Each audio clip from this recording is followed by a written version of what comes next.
Il est décédé plus de 100 ans en arrière, mais on s'en souvient.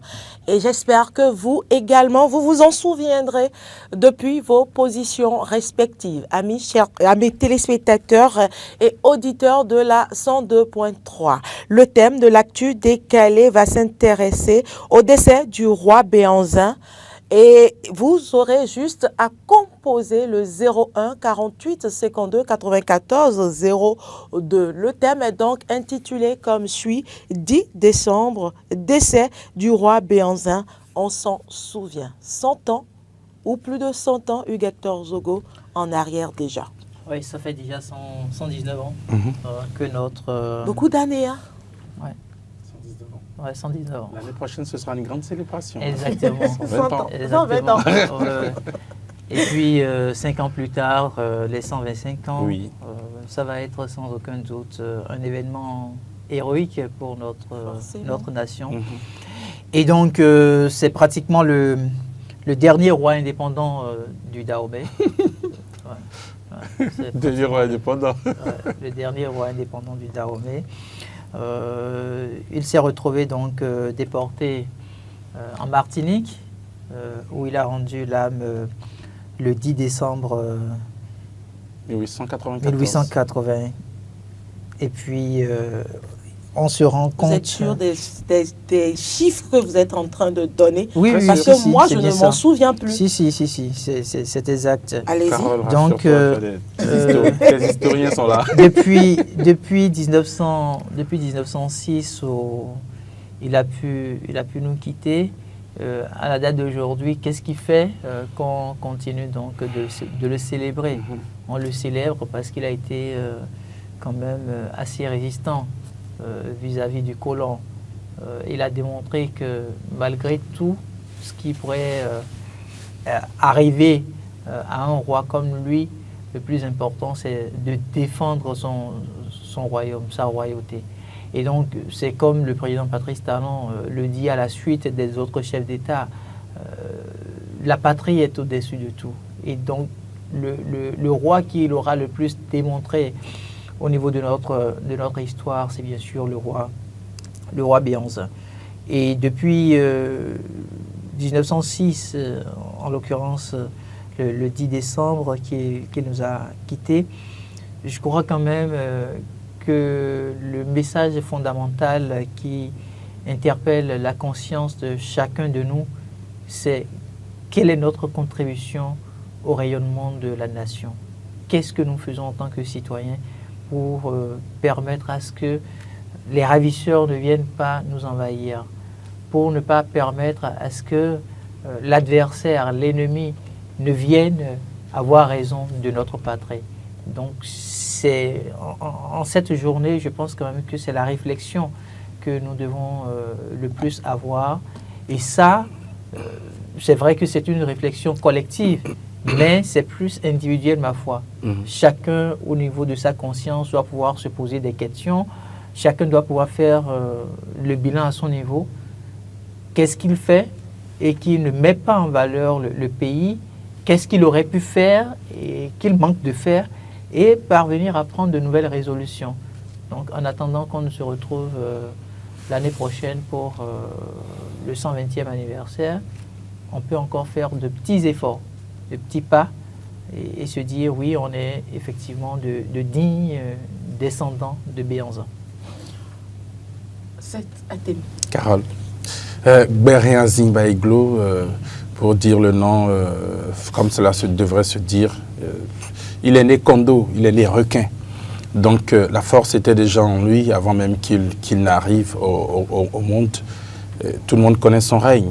Il suffit juste de faire référence à ce qui constituait son emblème pour savoir qu'il se battait pour que son peuple puisse davantage prospérer et avoir une plus grande expansion, tout en respectant le droit à la vie des uns et des autres. Qui vous souviennent, les emblèmes, c'était à la fois le requin, l'œuf pour traduire qu'il fallait garder les choses fragilement, garder les choses avec grand soin, et puis les cocotiers pour être le symbole de la richesse et dire également qu'on était ouvert à ce que nous puissions continuer à faire du commerce avec ceux qui venaient de l'extérieur et tout le reste. Béanzin, Bérianzi, moi j'aime l'appeler ainsi, a été, je crois, le 11e roi du Dahomey. Son règne a été court, 4 ans seulement, entre 1890 et 1894. Un téléspectateur est en ligne. 1889. 89. Permettez cet Athémie qu'on le reçoive. Bonjour, chers amis téléspectateurs. Oui, bonjour Carole Olaï. Bonjour, monsieur Ayano, Lucien. Comment vous allez bien? Nous rendons grâce. Je salue tout le plateau. Hein. Bonjour, monsieur Ayonon Lucien. Vous allez bien? Ça va, on remercie le Seigneur. Merci pour les efforts que vous faites hein, au quotidien. Merci. Merci pour le votre soutien fidélité également. aussi. Merci. Et je dois parler du roi Béanzin. Mhm. Et moi, je vais seulement penser à cette œuvre. Et je me demande si nous profitons de l'héritage que nous a légué ce roi. Et les œuvres qu'on vient de ramener, mais ça, c'est des œuvres des forces mystiques. Et ces rois se sont servis de ces œuvres pour lutter farouchement contre l'envahisseur. Mais au moment où le roi Béanzin a mené une lutte farouche contre cela, il n'avait pas des armes sophistiquées. Mais aujourd'hui, est-ce que nous exploitons, est-ce que nous bénéficions de ça? Et on rentre facilement sur notre territoire sans s'inquiéter que c'est un territoire de Béanzin, C'est triste quoi. C'est là que il ne s'agit pas de ramener les œuvres, les prendre comme des ornements. Comment ceux-là, ces rois-là, ils se servaient de ces œuvres-là comment avant? Pourquoi nous, on ne peut pas le faire aujourd'hui pour que ça ne soit profitable aussi? C'est la grande question que moi je me pose. Puisque le roi Béanzin a donné de casse-tête aux envahisseurs. Aux envahisseurs. Mais aujourd'hui maintenant, est-ce que nous profitons de ça? C'est la question que moi je me pose, puisqu'il ne s'agit pas d'aller construire des choses là, des musées, mettre ses œuvres dedans et aller rendre visite, c'est tout. Il y a des forces mystiques dans ces choses-là. Ou bien parce qu'on ne connaît pas personne dans le chef. C'est la question que moi je me pose. Merci beaucoup. Voilà, la question reste également posée. Est-ce que la jeune génération maîtrise cette portée spirituelle que ces œuvres, voilà, et tout. Est-ce que la jeune génération maîtrise le côté spirituel? On n'en sait rien. Mais j'espère que votre intervention, monsieur Ayono Lucien, pourrait aboutir à des réflexions ou à des actions allant dans ce sens. Moi, je vais vous donner quelques exemples. Il y a un téléspectateur ou auditeur en ligne. Bonjour. Bonjour, c'est monsieur Daou.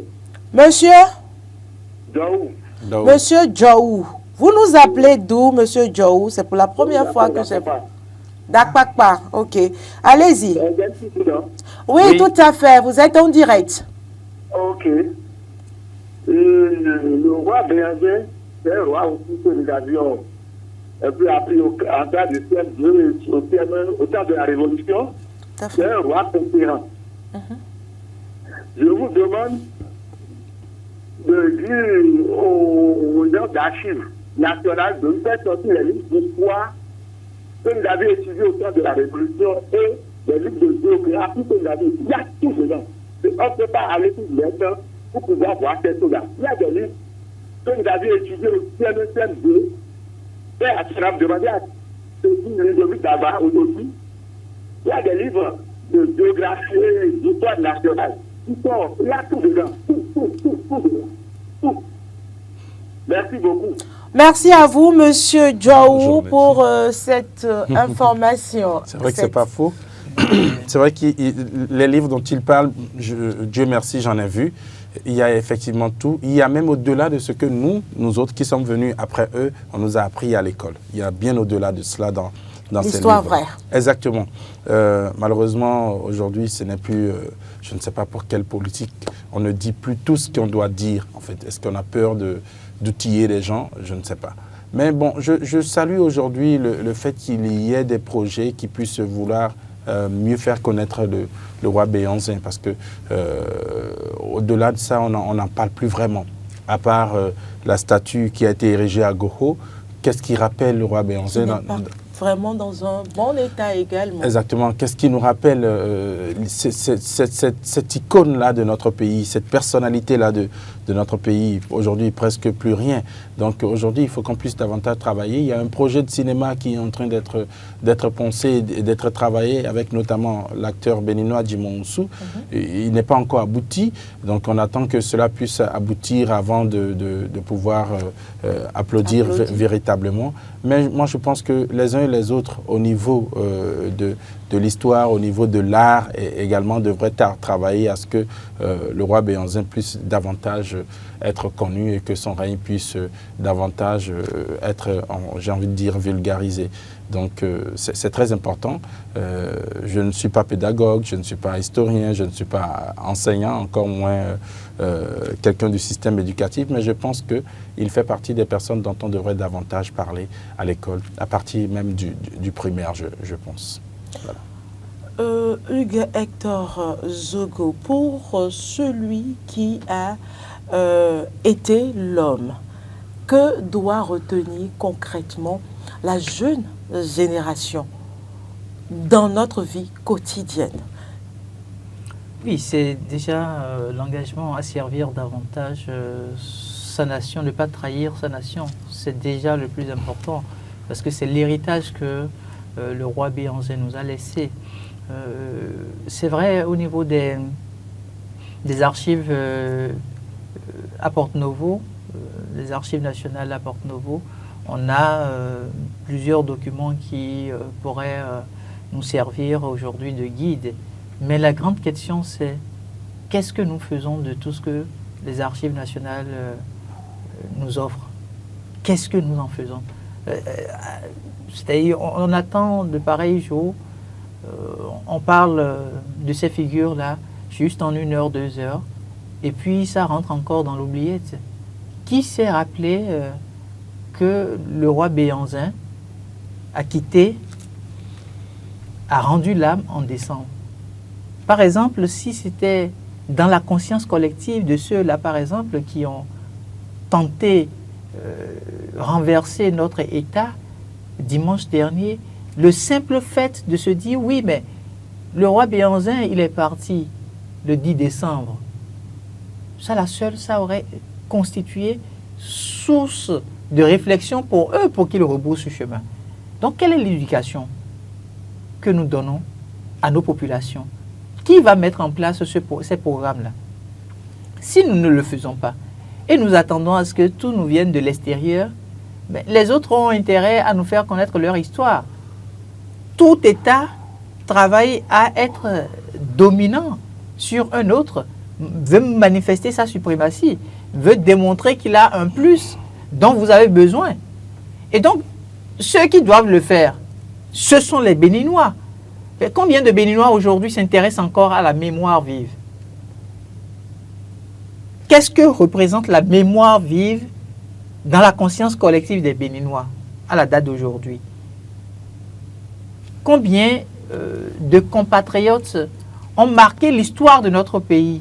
Justement. Et nous arrivons à prendre du recul, à organiser des activités autour de leur identité pour vendre leur image avec les valeurs qu'ils ont pu développer aux générations montantes. Très rapidement, oui. Quel enseignement peut-on tirer ou que peut tirer la jeune génération de sa résistance, de la résistance du roi Béhanzin? Oui, il n'y a pas autre chose que l'amour de la patrie. De la patrie.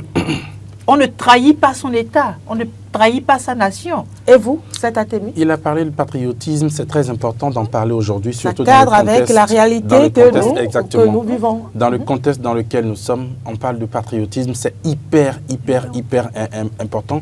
Je parlerai également de bravoure, parce que c'était une personne qui avait beaucoup de courage. Il avait de la bravoure. Et donc, il ne reculait devant aucun obstacle. Voilà. Donc, même quand on lui disait que ça, c'est au-delà de tes forces, il y allait.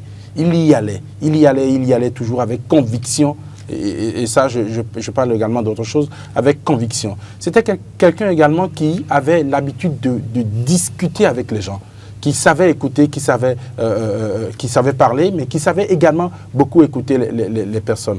Donc c'était une personne qui avait déjà le sens du dialogue et le sens de pouvoir rassembler, fédérer les gens autour d'un idéal donné. Donc je pense que les jeunes personnes, nos petits frères et tout le reste... Et nous-mêmes d'ailleurs. Voilà, nous-mêmes, nous davantage, parce que nous, on avait déjà commencé, on a lâché un peu du poids de la bête. Il faut le reprendre maintenant. Nous davantage, nous devrions puiser de la graine dans ce qu'a été la vie du roi Berhéanzi. Merci Setatemi, merci Hugues, Hector Zogo. Très rapidement, parce que j'ai un message à un homme, peut-être pas à l'image du roi Berhéanzi. Nous avons tous un message. Ah, oui, okay. tous. Alors, l'opération Crevette du 17 janvier, du 16 janvier 1977, 16 janvier. Ceux-là qui ont perdu leur vie, en dehors de leur famille, est-ce que nous nous en souvenons? Est-ce que vous connaissez les noms? Voilà donc les réalités, en fait. Voilà. Il attire l'attention dessus. J'espère que ce sera corrigé. Et le 10 décembre, c'est également l'anniversaire de la naissance d'un grand homme, peut-être pas à l'image du roi Béhanzin. C'est un grand homme mais c'est un grand homme qui s'investit énormément, qui... Vous ne savez même pas de qui je veux parler. Le travail bien fait. C'est mon réalisateur du jour. C'est mon réalisateur du jour. Heureux anniversaire à toi, Marcel, qui réalise d'ailleurs cette émission. Un homme bien et très travailleur. Je te souhaite tout le meilleur pour ta réussite au plan professionnel et au sein de la société. Joyeux anniversaire, joyeux anniversaire, joyeux anniversaire Marcel, joyeux anniversaire. Belle journée à chacun et à tous.